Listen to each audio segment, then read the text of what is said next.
Yo,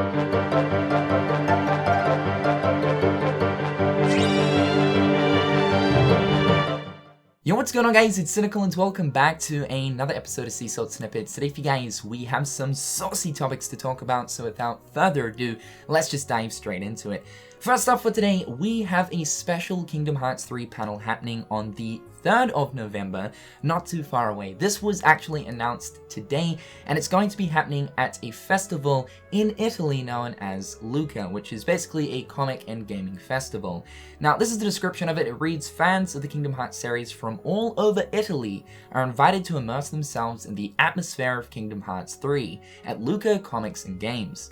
To celebrate the upcoming launch of the title, executive producer of the Kingdom Hearts series, Shinji Hashimoto, yes, the big dog himself, will be present for a special panel on Saturday, the 3rd of November. Now, this gets me excited, mainly because it's being hosted by Shinji Hashimoto. Now, it's generally always a big deal when Shinji is the one to take the stage to, announce something, and especially in this sort of situation where he's going to be hosting some kind of special panel for Kingdom Hearts 3, and that personally has me really excited. Now, we haven't really had too many things in the ways of panels for Kingdom Hearts 3, although very recently we had the Tokyo Game Show, where Taiyasu was present with the Japanese VAs of both Aqua and Sora. They actually held the Kingdom Hearts 3 panel there, and you guys know it, during that panel, we actually got a lot of really juicy stuff. Now, Tokyo Game Show, I would say, is a lot bigger. It's a bigger deal than something like Lucca.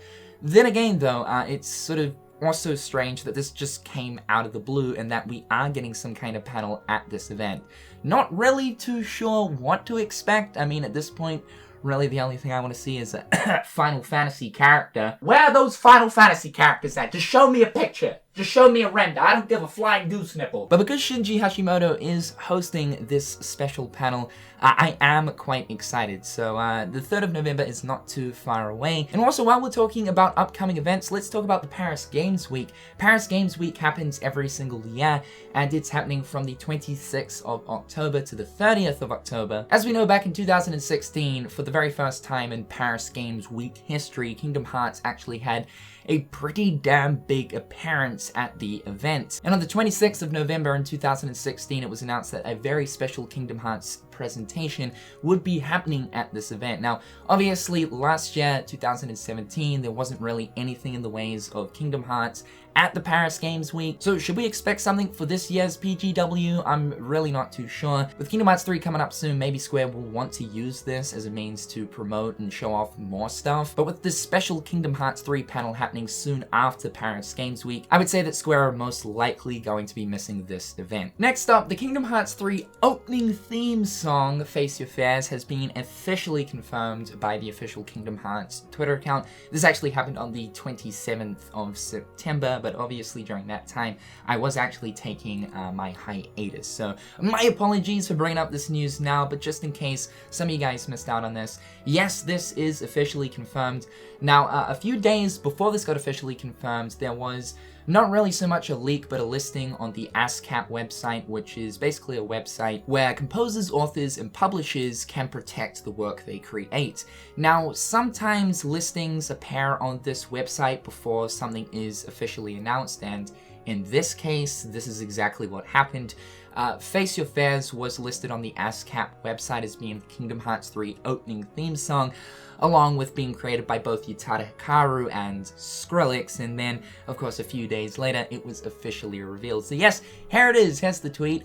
Super excited, I cannot wait. The actual song is going to be releasing on January 18th, 2019. So unfortunately, we do have a little bit of time to wait. I am so excited for this. I am so ready for this. I mean, back in the day, yeah, I used to dip into a little bit of Skrillex and I was into the whole dubstep, drum and bass kind of scene. And I definitely feel as if, Skrillex has improved on his work over the years. I can't say that I'm as into the whole dubstep, techno, drum and bass scene as I once was during my teenage years, but I gotta say, bringing together Utada Hikaru and Skrillex, I think, is going to be a really, really interesting mix. Obviously, Ray of Hope was sort of a techno-y sort of version of Simple and Clean, and it actually worked out really well for 2.8, so cannot wait to see what this is going to sound like. January 18th though is when the song actually comes out. It also makes me think, could this potentially be the same day that they will end up dropping the opening for Kingdom Hearts 3? Obviously, they did that for Kingdom Hearts 2.8, or more specifically 0.2, but whether or not they'll actually do the same for Kingdom Hearts 3, you know, make the opening public before the actual release of the game a few days later, I'm not too sure. And last up for today, I thought I would mention just a few little snippets of information that was actually mentioned during the Tokyo Game Show Kingdom Hearts 3 panel. Now, the unfortunate thing about this panel is that obviously it was presented in Japanese, meaning that for us English speakers, and for us that can't understand the Japanese language, we really didn't know what they were talking about, which is a little bit unfortunate because the panel actually went on for quite some time, and they were talking about a lot of stuff. However, thanks to Gold Panel for the translations, we do have the different sort of bullet points in terms of the things that they actually mentioned. Now, I'm not going to go through all of this stuff. There's only 4 things that I kind of just want to bring up, but I found them interesting. So the first one right here says, for Monsters Inc., they decided to go with a comical style of link attacks, which is why Mike becomes a bowling ball. Now, this is kind of cool because, for one, I know that there was a little bit of discussion surrounding the whole Mike bowling ball thing at the start of this year as to whether or not that would be a team link attack or not, or whether or not it's just simply a cutscene that happens at some point in the Monsters Inc. world. Yeah, it's a link attack, and on top of that, it's cool to know that they are actually going for more of a comical style of link attacks for the Monsters Inc. characters. Super excited to see exactly what Sully's is going to be like.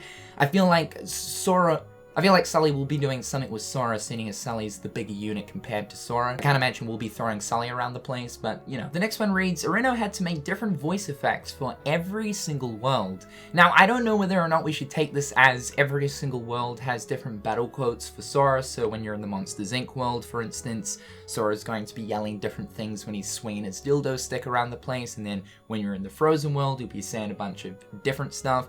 And in case you guys don't know what this is, battle quotes are basically the different sort of things that Sora says while he is engaging in battle. I think the battle quotes have always been a sort of minuscule but important part of the Kingdom Hearts games. It's a sort of small detail that I've always enjoyed, and I know specifically Dean has always enjoyed. We were a little bit worried there for a while when looking towards the older Kingdom Hearts 3 trailers, where Square Enix were actually using a lot of the Dream Drop Distance battle quotes within the gameplay. Finally, we now are hearing, you know, the proper Kingdom Hearts 3 battle quotes. But interesting to know that there is going to be a lot of them. I think this is more so talking about how there is going to be, you know, a lot of link attacks throughout different worlds with the different characters. You know, there's going to be different mini games. Obviously, there's going to be a lot of voice effects for specifically those type of things. Next, Classic Kingdom is based off nostalgic games from Nomura's childhood, except his parents wouldn't get them for him. Irino and the host joke that this is his chance at a do-over. He's making them for himself now. I thought I'd just throw this in because this is kind of just a little bit of an interesting fact about Tetsuya Nomura. But it seems to be that Nomura, when he was a child, really enjoyed those sort of LCD-based Game & Watch styled games. And unfortunately, his parents didn't allow him to play those games. Which furthermore, this man went from not being able to play games from the seams to being a full-on video game director. I gotta say, that's some pretty cool stuff to see. And the last one here, you can play them now on Union Cross, where you can get a good Keyblade to use in Kingdom Hearts 3. This kind of tells me that the Starlight for Kingdom Hearts 3 is not going to be a Kingdom Key skin. I was sort of leaning towards this idea, as we know that skins are going to be a thing for Keyblades in Kingdom Hearts 3.